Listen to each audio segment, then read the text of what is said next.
Quand on regarde réellement l'évolution des dépenses publiques dans le pays sur 20 ans, en pourcentage du PIB, elles ne sont pas, loin s'en faut, en augmentation. Elles ne le sont pas, sauf à deux occasions. Premièrement, lorsqu'il faut sauver le secteur bancaire et financier, où des milliards sont trouvés en une soirée pour sauver les banques. Et, évidemment, les années écoulées, lorsqu'il faut faire face à des catastrophes comme l'épidémie de Covid ou les inondations.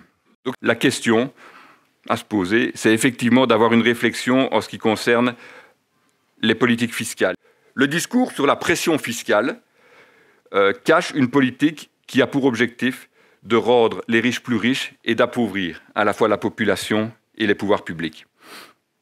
Il faut donc renforcer la progressivité de l'impôt, mais cela n'aura un sens que si dans le même temps on travaille à une reglobalisation des revenus. Et pour nous, ces deux revendications sont extrêmement importantes. Elles sont déjà extrêmement symboliques, mais elles permettent, poussées au maximum, d'introduire une politique fiscale de rupture. Parce que si on combine large renforcement de la progressivité de l'impôt et globalisation des revenus, on en vient immanquablement et logiquement à poser la question de définition d'un revenu maximum. Et là aussi, ce serait effectivement un acte politique extrêmement important d'arriver à un moment à définir ce revenu maximum. La dette ne pose pas la question de fardeau que nous léguerions aux générations futures. Ça, c'est un discours publicitaire qui voudrait nous faire accepter la nécessité de rembourser la dette. La dette n'est pas une disparition de richesse et le seul fardeau que nous pourrions laisser aux générations futures serait aujourd'hui de ne pas prendre à bras-le-corps la question de la dette publique, la question de la réalisation d'un audit de la dette publique et aussi la question de l'annulation de toutes les dettes illégitimes et illégales. Puisque certains veulent faire des économies, il serait peut-être bon de s'attaquer au plus gros poste de dépenses publiques, c'est-à-dire le poste qui fait le paiement des intérêts de la dette publique et de l'existence de la dette publique. Et là, alors, peut-être qu'il y a des moyens à les retrouver.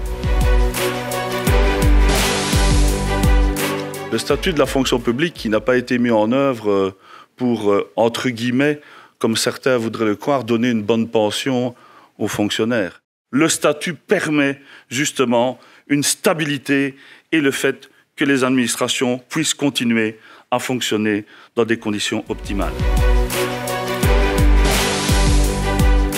Le régionalisme wallon, c'est pas le repli sur soi. Le régionalisme wallon, c'est pas être anti-flamand. Le régionalisme wallon, c'est pas être anti-bruxellois.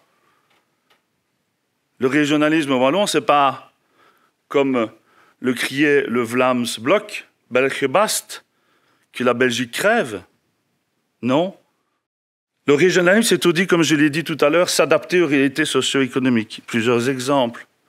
J'ai parlé de la politique de l'emploi. Effectivement, les réalités sont différentes en Flandre, à Bruxelles, comme à Wallonie. Et donc, on peut adapter des politiques en fonction des réalités socio-économiques. Le régionalisme wallon tel que nous le défendons, c'est un régionalisme progressiste et humaniste. Et je pense que ça, il faut le dire et il faut le rappeler. Ça doit être notre credo qui doit être mis en place, en tout cas que nous devons suivre jusqu'à 2024. Comme je l'ai dit, étape très importante qui est maintenant devant nous. Il faudra que la CGSP, me semble-t-il, se mette, entre guillemets, en ordre de bataille afin de pouvoir, justement, peser au maximum sur les décisions qui seront prises après les élections. Merci, camarades.